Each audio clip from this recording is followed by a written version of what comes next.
नमस्कार बच्चों, मैं रुचि सक्सेना आपका मेरे चैनल पर बहुत बहुत स्वागत है। बच्चों, मैं आज आपको महादेवी जी की रचना मेरे बचपन के दिन पढ़ाने जा रही हूँ। महादेवी वर्मा जी से मेरे ख्याल से सभी लोग परिचित होंगे और इस रचना में उन्होंने अपने बचपन के उन दिनों की स्मृतियों के सहारे लिखा है जब वे विद्यालय में पढ़ रही थीं।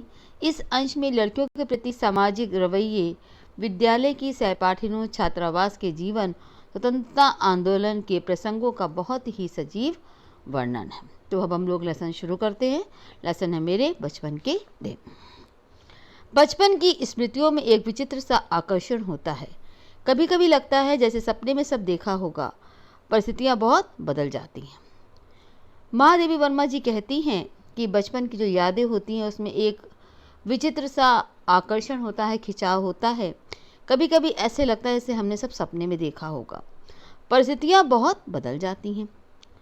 अपने परिवार में मैं कई पीढ़ियों के बाद उत्पन्न हुई। मेरे परिवार में प्रायः 200 वर्षों तक कोई लड़की थी ही नहीं। सुना है उसके पहले लड़कियों को पैदा होते ही परमधाम भेज देते थे। मैंने सुना था जब 200 साल तक मेरे घर में कोई लड़की नहीं हुई, कारण था कि उसके पैदा होते ही उसे मार दिया जाता था। फिर मेरे बाबा ने बहुत दुर्गा पूजा की। हमारी कुल देवी दुर्गा थी। मैं उत्पन्न हुई तो मेरी बड़ी खातिरदारी हुई। मुझे वो सब नहीं सहना पड़ा जो अन्य लड़कियों को सहना पड़ता था। परिवार में बाबा फारसी और उर्दू जानते थे। पिताजी ने अंग्रेजी पढ़ी थी। हिंदी का कोई वातावरण नहीं था। मेरी माता जबलपुर से जब आई तब वे अपने साथ हिंदी लाई। वे पूजा पाठ भी बहुत करती थी। पहले पहल उन्होंने मुझको पंचतंत्र पढ़ना सिखाया। बाबा कहते थे इसको हम विदुषी बनाएंगे।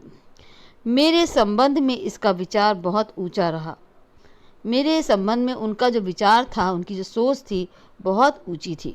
इसलिए पंचतंत्र भी पढ़ा मैंने, संस्कृत भी पढ़ी। वे अवश्य चाहते थे कि मैं उर्दू फारसी सीख लूँ, लेकिन वह मेरे वश की थी ही नहीं। मैं उर्दू पढ़ना ही नहीं चाहती थी। मैंने जब एक दिन मौलवी साहब को देखा तो बस दूसरे दिन से मैं चारपाई के नीचे जा छिपी। तब पंडित जी भी आए संस्कृत पढ़ाने। माँ थोड़ी संस्कृत जानती थी। गीता में उन्हें विशेष रुचि थी।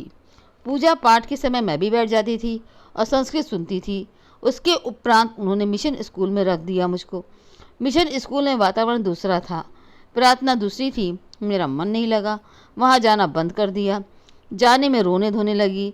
तब उन्होंने मुझको कास्त्र वेट गर्ल्स कॉलेज में भेजा, जहाँ मैं 5वें दर्जे में भर्ती हुई।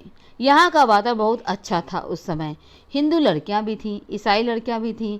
हम लोगों का एक ही मैस था जहाँ पर हम सब लोग खाते थे। उस मैस में प्याज तक नहीं बनता था।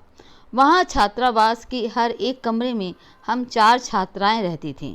मतलब हर कमरे में 4 लड़कियाँ जो थीं एक साथ रहती थीं। उनमें पहली ही साथी सुभद्रा कुमारी मिली। 7वें दर्जे में मुझसे 2 साल सीनियर थीं। वे कविता लिखती थीं और मैं बचपन से तुक मिलाती आई थी। बचपन में माँ लिखती थी, पद भी गाया करती थी। मीरा के पद विशेष रूप से गाती थी। सवेरे जागी कृपा निधान पंछी बन बोले, यही सुना जाता था। प्रभाती गाती थी। शाम को मीरा का कोई पद गाती थी। सुन सुनकर मैंने भी ब्रज भाषा में लिखना आरंभ किया। यहाँ आकर देखा कि सुभद्रा कुमारी जी खड़ी बोली में लिखती थी। मैं भी वैसा ही लिखने लगी, लेकिन सुभद्रा जी बड़ी थी, प्रतिष्ठित हो चुकी थी। उनसे छिपा छिपा कर लिखती थी मैं। एक दिन उन्होंने कहा, माँ देवी तुम कविता लिखती हो? तो मैंने डर के मारे कहा नहीं। अंत में उन्होंने मेरी डेस्क की किताबों की तलाशी ली और बहुत सा निकल पड़ा उसमें से। तब जैसे किसी अपराधी को पकड़ते हैं, ऐसा उन्होंने एक हाथ में कागज़ लिए और एक हाथ में मुझको पकड़ा और पूरे हॉस्टल में दिखा आई ये कविता लिखती है। फिर हम दोनों की मित्रता हो गई। कास्टबेट में एक पेड़ की डाल नीची थी। उस डाल पर हम लोग बैठ जाते थे। जब और लड़कियां खेलती थी तब हम तुक मिलाते थे। उस समय एक पत्रिका निकलती थी, स्त्री दर्पण, उसी में भेज देते थे। अपनी तुकबंदी छप भी जाती थी। फिर यहाँ कवि सम्मेलन होने लगे तो हम लोग भी उसमें जाने लगे। हिंदी का उस समय प्रचार प्रसार था। मैंने सन 1917 में मैं यहाँ आई थी। उसके उपरांत गांधी जी का सत्याग्रह आरंभ हो गया और आनंद भवन स्वतंत्रता के संघर्ष का केंद्र हो गया। जहाँ तहाँ हिंदी का प्रचार चलता था।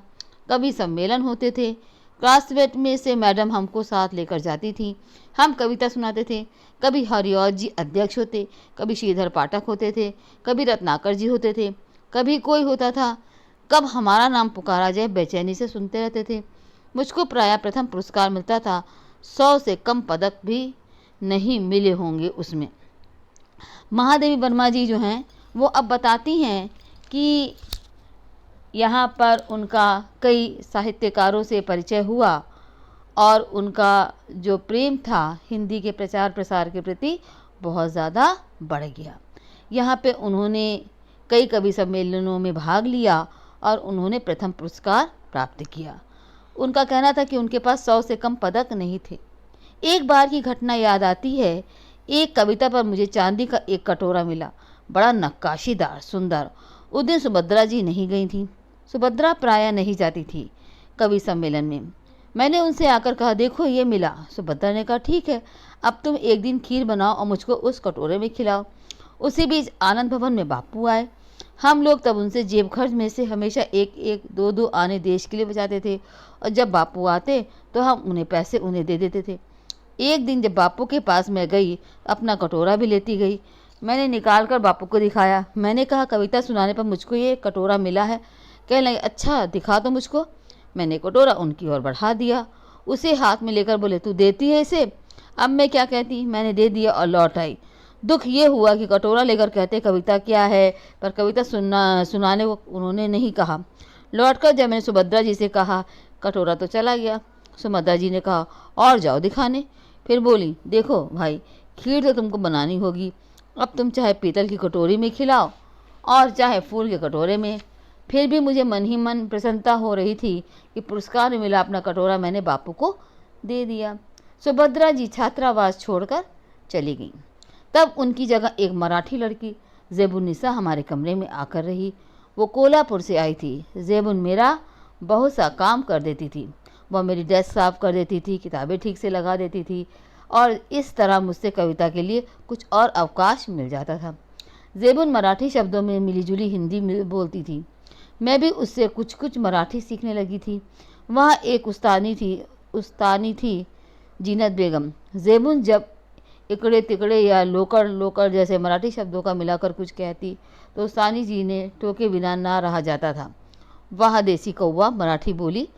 ज़ेबुन कहती थी, नहीं उस्तानी जी, मराठी कौवा मराठी बोलता है। ज़ेबुन मराठी महिलाओं की तरह किनारदार साड़ी और वैसा ही ब्लाउज पहनती थी।